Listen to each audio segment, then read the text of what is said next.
it takes a while to get.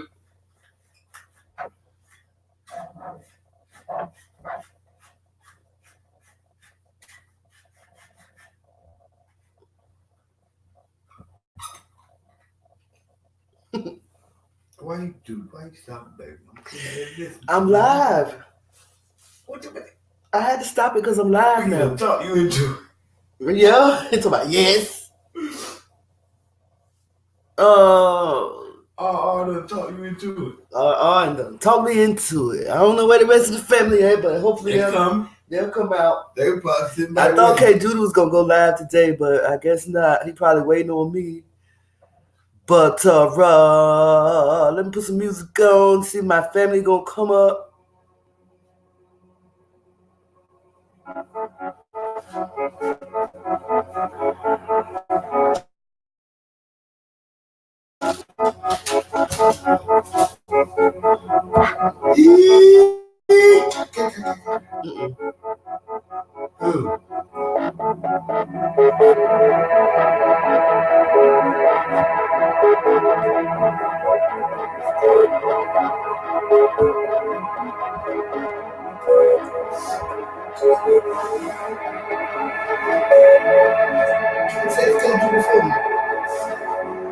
I'm telling them this takes live.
They can hear you. You got to see it and hear it too.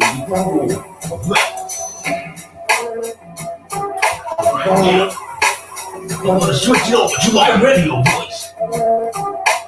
Babe, You're on the mix. stop scaring away the people.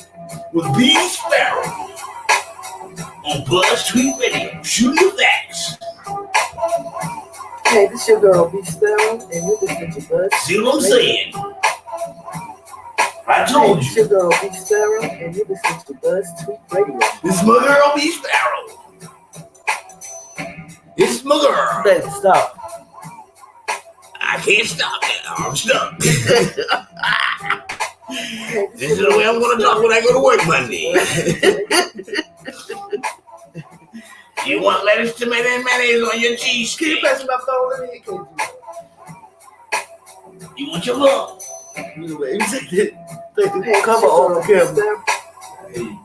Hey, this your girl B Sparrow. Hey, this your girl B Sparrow, and you. Hey, this your girl B Sparrow, and you.